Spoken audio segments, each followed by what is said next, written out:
नमस्कार, आप देख रहे हैं प्रसारण न्यूज नेटवर्क और मैं हूं आपके साथ रवीक्षा शर्मा। चलिए रुक करेंगे दाहोद जिले की बड़ी खबरों की ओर। अब समाचार विस्तार से। दाहोद की अदालत ने सरकार पक्ष की ओर से की गई स्टे की याचिका को खारिज कर दिया। मनरेगा योजना में हुए भ्रष्टाचार के आरोप में जेल में बंद मंत्री पुत्र बलवंत खाबड़ और किरण खाबड़ को दाहोद की अदालत द्वारा दी गई जमानत बरकरार रहने पर दोनों मंत्री पुत्रों के जेल से छूटते ही Dahod B division police station में DRDA दाहोद के प्रभारी निदेशक द्वारा दर्ज कराई गई शिकायत के आधार पर मंत्री पुत्र किरण खाबड़ के खिलाफ एक और अपराध दर्ज होने पर दाहोद पुलिस ने किरण खाबड़ को दाहोद सब जेल से बाहर आते ही गिरफ्तार कर लिया और फिर से जेल भेज दिया।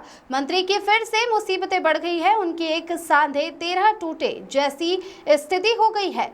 DRDA दाहोद के प्रभारी निदेशक शरद कुमार विठल भाई बामरोलिया द्वारा बी डिवीजन पुलिस में दर्ज कराई गई शिकायत के अनुसार दिनांक 1 जनवरी 2021 से दिनांक 31 दिसंबर 2024 तक की अवधि के दौरान दाहोद जिले के देवगढ़ बारिया तालुका के लवारिया गांव में मनरेगा योजना के तहत सामूहिक कार्यों की मौके पर जांच के अनुसार महात्मा गांधी रोजगार गारंटी योजना के तहत होने वाले काम अधूरे पाए गए हैं। फिर भी उन कामों का प्रमाण पत्र और झूठे सबूत बनाकर पूरा भुगतान कर दिया गया है, जो एजेंसी ने हासिल कर लिया है।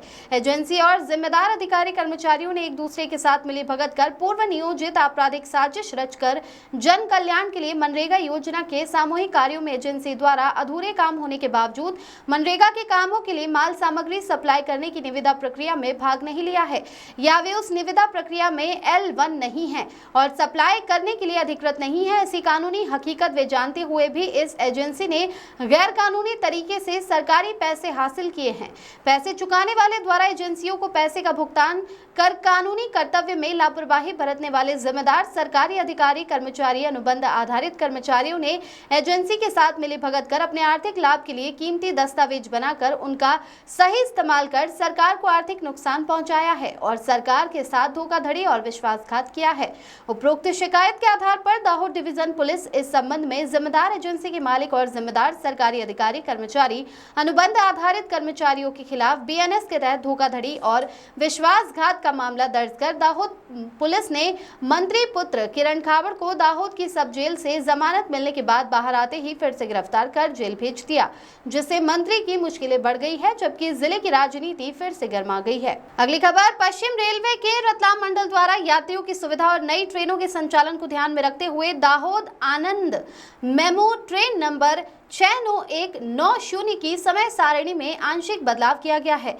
ये बदलाव 29 मई 2025 से लागू हो गया है। अब से दाहोद से रवाना होने वाली ट्रेन अपने प्रस्थान समय 11:25 बजे से 10 मिनट पहले यानी सुबह 11:15 पर दाहोद स्टेशन से रवाना होगी। ये बदलाव केवल दाहोद स्टेशन तक ही सीमित नहीं है, बल्कि ये ट्रेन आगे भी सभी स्टेशनों पर भी अपने वर्तमान निर्धारित समय से 10 मिनट पहले पहुंचेगी और प्रस्थान करेगी।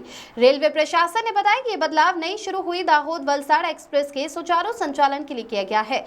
साथ ही 1 जून 2025 से लागू होने वाली Dehradun Bandra terminus express train number 19020 के समय सारणी में बदलाव किया गया है। इस बदलाव के अनुसार देहरादून से रवाना होने वाली ये ट्रेन दाहोद और समलाया सहित कुछ स्टेशनों पर अपने निर्धारित समय से 10 मिनट पहले पहुंचेगी। फिलहाल Dehradun Bandra terminus express Dahod station पर सुबह 11:28 पर पहुंचती है। हालांकि 1 जून 2025 से ये ट्रेन सुबह 11:18 पर दाहोद पहुंचेगी और 11:20 बजे वहां से रवाना होगी।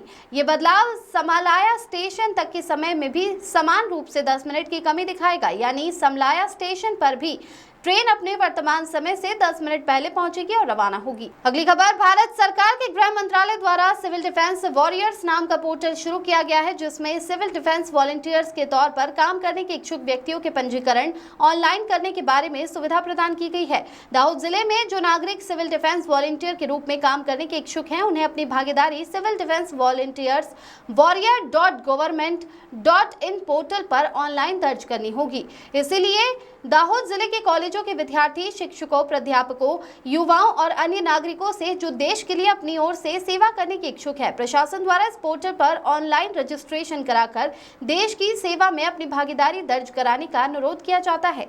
नीलम सेठ की रिपोर्ट।